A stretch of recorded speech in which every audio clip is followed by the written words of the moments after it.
Typhoon Dolphin has spent the past several days tearing across the western Pacific, and it just re-intensified while passing directly by Okinawa.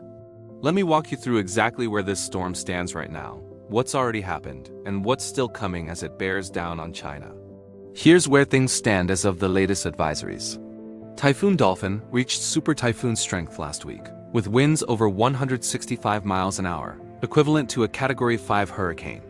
As it passed close to northwestern Okinawa, it actually re-intensified rather than weakening, with the Okinawa Meteorological Observatory placing it near Nago with sustained winds around 100 miles an hour and gusts near 134 miles an hour. At least 5 people have been injured in Okinawa, 5 homes partially damaged, and nearly 17,000 households lost power. U.S. military bases in Okinawa ordered all personnel to stay indoors after officials raised a tropical cyclone condition of readiness emergency. Toyota suspended operations at 9 factories across southern Japan as the storm disrupted transportation and logistics. Let's rewind to understand how Dolphin got here, because this storm's whole story has been about size and speed, not just intensity. It grew out of a tropical depression that emerged in the Central Pacific in late July, then embarked on a journey of several thousand kilometers across open water. As it approached Japan, it was described by trackers as a genuinely large and very strong typhoon. It passed the Ogasawara Islands, then the Dado and Amami Islands, with high winds affecting Amami on Thursday, before Dolphin made its closest approach to Okinawa on Friday into Saturday. Here's the defining characteristic of this storm, and it's the thing that actually matters most for anyone in its path. Dolphin has an unusually broad wind field. At the core, you have the strongest winds, and then progressively weaker winds moving outward, fairly typical storm structure. But the overall size of that wind field is much larger than normal, which is why so many islands across such a wide stretch of ocean have felt real impacts, not just the islands sitting directly under the storm's center. The other defining feature is speed, or the lack of it. Dolphin has been moving unusually slowly across the region, around 9 to 15 kilometers an hour at various points, essentially a crawl for a storm this size. That matters enormously, and here's why. Wind damage is primarily a function of peak intensity, how strong the winds get at their worst. But rainfall totals, storm surge duration, and the cumulative structural stress on buildings and infrastructure are all functions of time as much as intensity. A storm that sits over an area for 2 or 3 days can produce far more total rainfall, far more prolonged surge and wave action, and far more cumulative wear on structures, trees, and power infrastructure than a stronger storm that blows through quickly. That's the core reason this typhoon deserves real respect, even without carrying the most extreme category on paper. It's less about how hard the punch is and more about how long the pressure stays on. As Dolphin now moves away from Okinawa, it's heading toward mainland China. China's National Meteorological Center has said the typhoon could strengthen further before making landfall, with the most likely landfall zone between Jushin City in Zhejiang Province and Fujian City in Fujian Province, expected sometime between late Sunday and early Monday. Forecasters are warning that parts of eastern Zhejiang could see more than 600 millimeters of rain, over 23 inches, through August 10th. That is an enormous amount of rain concentrated over just a few days, and it's exactly the kind of total that raises serious concern for flash flooding and landslides. China has responded accordingly. Zhejiang Province raised its coastal typhoon alert to its highest level, halted port operations, and suspended more than 160 passenger ferry routes. Airports in the region have begun halting operations ahead of the storm's arrival. National authorities have declared a Level 3 emergency response. Images from coastal cities have shown boats lashed together in harbors and fishing fleets docked well ahead of the storm's arrival, as coastal communities prepare for what's expected to be a significant wind and flood event. Once Dolphin makes landfall, expect the wind threat to drop off relatively quickly as the storm interacts with land and higher terrain. That's standard behavior for any typhoon making landfall. But the storm's circulation will keep drawing in moisture even as it weakens, which means torrential rain remains the primary hazard as it pushes inland. Rain and strong winds are expected to affect eastern China through August 12th. Including parts of Shanghai and neighboring provinces as the system curves northward after landfall. Now let's talk about the broader picture, because Dolphin isn't the only system active across Asia right now. Late summer in the Western Pacific and South and Southeast Asia is peak season for exactly this kind of simultaneous activity. Warm sea surface temperatures across a huge stretch of ocean, combined with the seasonal monsoon trough sitting across the region, create conditions where multiple areas of low pressure, ranging from fully organized typhoons down to loosely defined tropical disturbances, can develop and persist at the same time across different parts of the same ocean basin. Separate from Dolphin, there's been heavy tropical rain sitting over parts of the Philippines, tied to a weaker, only partially organized system. As it's moved across the islands, it's produced torrential rain rather than significant wind, since the system has essentially split itself between the upper and mid-levels of the atmosphere. That's meant sustained heavy rainfall rather than a major wind event for Luzon and the Visayas, with 3-day totals in some of the heaviest pockets potentially running well into the hundreds of millimeters. Substantial amount concentrated over a short window, raising real concern for flash flooding and landslides in vulnerable terrain, especially anywhere already saturated from recent rain. There's also been a separate, even less defined system sitting near Guam and the northern Mariana Islands, not organized in any formal sense, but behaving almost like a loose tropical depression with occasional gusty winds and consistently heavy rain. It's been sitting there, pulling in leftover moisture from systems further north in something close to a monsoon-like flow pattern. That area is worth watching over the coming days, not just for the rain already falling, but for the possibility that something more organized eventually spins up out of it. Looking further out towards South Asia, activity in the Bay of Bengal has also picked up, with meaningful rain affecting parts of India recently. That region operates on its own separate monsoon dynamics from the Western Pacific systems, but it's part of the same broader seasonal pattern of active, moisture-rich weather spanning a huge swath of Asia right now. So here's the practical guidance depending on where you are. If you're in Okinawa or the broader Ryukyu chain, the priority now is recovery and continued caution. The core has passed, but the broader wind field and heavy rain can linger. Expect continued power disruptions in some areas, and don't assume danger has passed just because peak winds have moved through. If you're in Taiwan, particularly near Taipei, expect gustier conditions and periods of heavy rain, even without the storm's core directly crossing the island, since the track has kept the strongest part of Dolphin to the north. If you're along coastal eastern China, particularly Zhejiang and Fujian provinces, the primary concern is torrential flooding rain as the system weakens over land, even as the wind threat drops off relatively quickly after landfall. This is exactly the kind of rainfall total that can overwhelm drainage systems and trigger landslides in hilly terrain. So following official evacuation and shelter guidance matters here more than tracking the wind category. If you're in the Philippines, particularly western Luzon and the Visayas, the flooding and landslide risk from sustained heavy rain is the dominant concern over the next several days, even without a fully organized typhoon directly affecting the islands.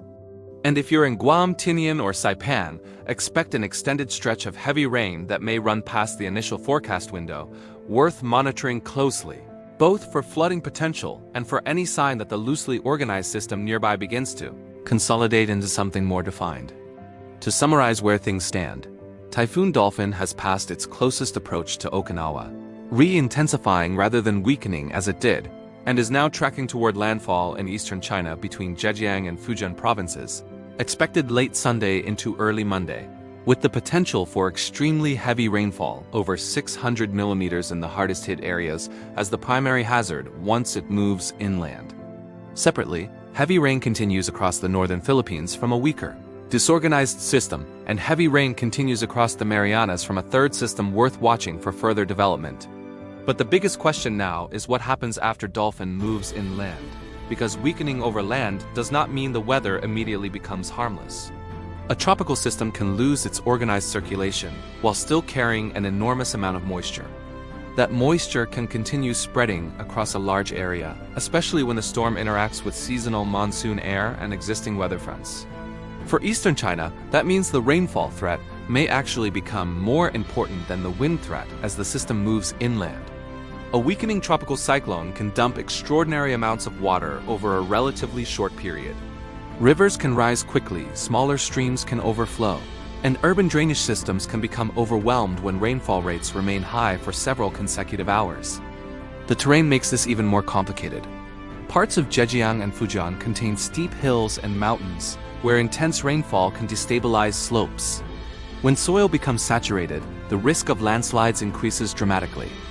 Roads can be blocked by mud and debris, while communities in valleys can experience rapidly rising water with very little time to react. This is why tropical cyclone warnings are not only about the category of the storm. A storm can weaken from a typhoon into a tropical depression and still produce dangerous flooding. Wind speed may be falling, but rainfall can remain extreme. For people living in affected areas, the most important question isn't simply, what category is the storm? It's, how much water is coming and where is that water going to go? The same principle applies across the Philippines. The weaker system affecting the islands may never become a named storm, but that doesn't make the rainfall insignificant. In mountainous areas, several days of repeated thunderstorms can saturate the ground until even a relatively ordinary downpour becomes enough to trigger a landslide. Flash flooding can also happen far from the original center of a tropical disturbance. Rain bands can extend hundreds of kilometers away from the circulation, meaning communities that are nowhere near the center can still experience the most serious impacts. This is one reason tropical weather forecasting can sometimes appear confusing to people watching from home. The system on the satellite image may look weak, yet rainfall warnings can remain serious. That's because tropical weather isn't always about one compact spinning storm. Sometimes the real hazard is a huge area of moisture spreading across an entire region. During the summer, enormous quantities of moisture move northward from warm tropical oceans into Asia. When that moisture encounters mountains, weather boundaries, or areas of rising air, it can produce repeated thunderstorms. A weak tropical disturbance moving through that environment can act like a conveyor belt, pulling additional moisture into the region and concentrating rainfall over the same areas. Flooding doesn't necessarily peak at the moment the storm produces its heaviest rainfall. Rivers and streams continue carrying water downstream. Reservoirs fill. Hillsides remain saturated. Roads become unstable. In some locations, landslides can occur hours after the main rainfall has moved away. That delayed danger is especially important in mountainous parts of Taiwan, the Philippines, Japan, and coastal China. Taiwan, in particular, has steep terrain and dense development packed into relatively narrow valleys and coastal plains. Even when a storm center remains offshore, its outer circulation can deliver enormous quantities of moisture against the island's mountains. The result can be dramatic rainfall differences over surprisingly short distances. One location may receive manageable rain, while another community only a few dozen kilometers away receives several times as much because of terrain and storm direction. That makes local monitoring extremely important. The same goes for Okinawa and the Ryukyu Islands. After the strongest winds pass, people can naturally assume that the dangerous part is finished. But tropical cyclones have broad wind fields, and heavy rain bands can continue rotating around the circulation long after the eye or core has moved away. Power lines can remain damaged, trees can remain unstable, roads can remain flooded, and coastal waters can stay dangerous even after the sky begins to clear. And sometimes the secondary problems that appear afterward. A storm can be relatively weak in one category and still become extremely dangerous because another hazard becomes dominant. That's exactly what appears to be happening across parts of this region. For Okinawa, the strongest wind threat is moving away, but recovery hazards remain. For Taiwan, rain and gusty conditions remain important. For eastern China, flooding and landslides may become the defining threat as Dolphin moves inland. For the Philippines, prolonged tropical rainfall remains the major concern.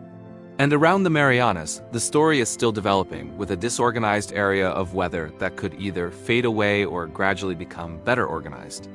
Meanwhile, the Bay of Bengal is operating on its own tropical and monsoon rhythm, reminding us that August weather across Asia isn't controlled by a single system. This is a huge region, with several atmospheric engines operating at the same time. That is why the next few days could remain busy even if Dolphin itself rapidly weakens. The most important thing now is not to assume that one storm represents the entire season. Dolphin will eventually disappear into the broader weather pattern. The rainfall will move, the winds will change, the clouds will break. But somewhere else in the Western Pacific, another tropical wave will already be developing. That is how tropical season works. And with warm oceans and an active monsoon trough covering such a massive area, forecasters will continue watching for the next disturbance that could become significant. So if you're anywhere across Japan's southern islands, Taiwan, eastern China, the Philippines, Guam, or the northern Mariana Islands, keep checking local weather information rather than relying only on the storm's name or category. And for everyone watching from farther away, This is a useful reminder of why tropical forecasting is about much more than tracking a single spinning cloud system on a satellite image. The atmosphere is connected. Moisture moves across borders. Storms interact with larger weather patterns. And the impacts can continue long after the center of a cyclone disappears from the map. Dolphin is moving into its next stage now. The immediate focus is shifting from where the strongest winds will go to where the heaviest rain will fall. How quickly rivers respond, whether slopes remain stable, and whether another tropical disturbance begins organizing behind it. That's what meteorologists will be watching next. And that's where this story continues. If you're dealing with any of this, Dolphin directly, the rain across the Philippines, or the wet pattern setting up near Guam, stay safe. Stay away from the coast where surge and wave conditions are elevated, and keep tracking official updates as this continues to evolve. If you want to keep following this as it develops, subscribe and turn on notifications, and I'll keep bringing you real, sourced updates as this storm moves inland.